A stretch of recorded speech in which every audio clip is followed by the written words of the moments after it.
O calvinismo e o arminianismo são dois sistemas teológicos que tentam explicar a relação entre a soberania de Deus e a responsabilidade humana em relação à salvação. O calvinismo recebeu este nome por causa de João Calvino, o teólogo francês que viveu entre 1509 a 1564. Já o arminianismo recebeu este nome por causa de Jacobus Arminius, é um teólogo holandês que viveu de 1560 a 1609. Ambos os sistemas podem ser resumidos em 5 pontos. O primeiro ponto do calvinismo é a depravação total, e o arminianismo também defende a depravação total. A depravação total, na visão calvinista, entende que cada aspecto da humanidade foi corrompido pelo pecado. Sendo assim, os seres humanos são incapazes de se aproximar de Deus por sua própria vontade. O arminianismo entende que o pecado afetou cada parte do ser de uma pessoa e que as pessoas agora têm uma natureza pecaminosa com a inclinação natural para o pecado. Sendo assim, cada ser humano fundamentalmente corrupto. Portanto, os seres humanos não são capazes de pensar, querer ou fazer nada de bom de si mesmo, incluindo merecer o favor de Deus, salvar-se do julgamento e da condenação de Deus, ou mesmo crer no Evangelho. O segundo ponto é a eleição incondicional versus a eleição condicional. A eleição incondicional afirma que Deus elege as pessoas para a salvação baseado inteiramente na sua vontade e não em nada inerentemente digno na pessoa.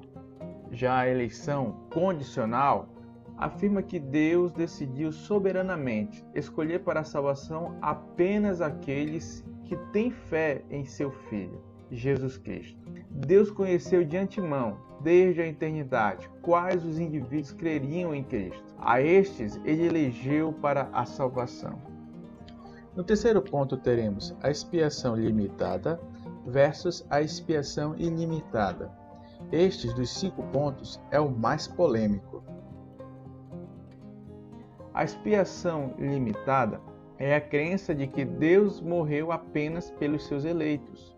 Já na expiação ilimitada, Deus providenciou a salvação para todas as pessoas por meio da morte sacrificial e substitutiva de Cristo por todos.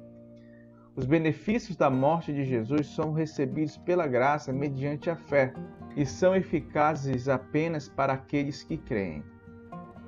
O quarto ponto temos a graça irresistível versus a graça resistível.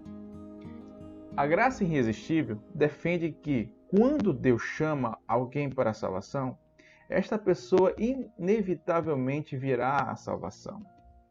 Enquanto que a graça resistível entende que Deus dispensa sua graça chamando, atraindo e convencendo, mas de uma tal forma que o homem pode rejeitá-la.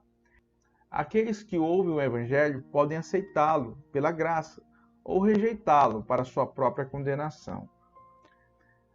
O quinto ponto, temos a perseverança dos santos versus a segurança em Cristo. A perseverança dos santos se refere ao conceito de que a pessoa que é eleita por Deus irá perseverar em fé e nunca negará a Cristo ou se desviar dele.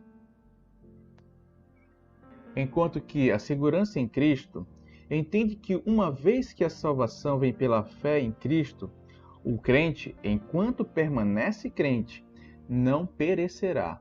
Somente afastando-se de Cristo, através de um ato decisivo de apostasia, pode perder a sua salvação. Deus nos preserva para a salvação, desde que confiemos em Cristo. É interessante notar que, na diversidade do corpo de Cristo, há toda sorte de mistura de calvinismo e arminianismo. Há quem apoie os 5 pontos do calvinismo e os 5 pontos do arminianismo. E, ao mesmo tempo, há quem apoie apenas 3 pontos do calvinismo e 2 pontos do arminianismo.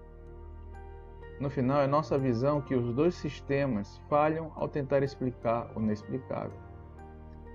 Os seres humanos são incapazes de compreender totalmente um conceito como este. Eu acredito que Deus é absolutamente soberano e de tudo sabe. Mas também acredito que os seres humanos são chamados a fazer uma decisão genuína e colocar sua fé em Cristo para a salvação. Estes dois fatos parecem contraditórios, mas na mente de Deus fazem todo o sentido.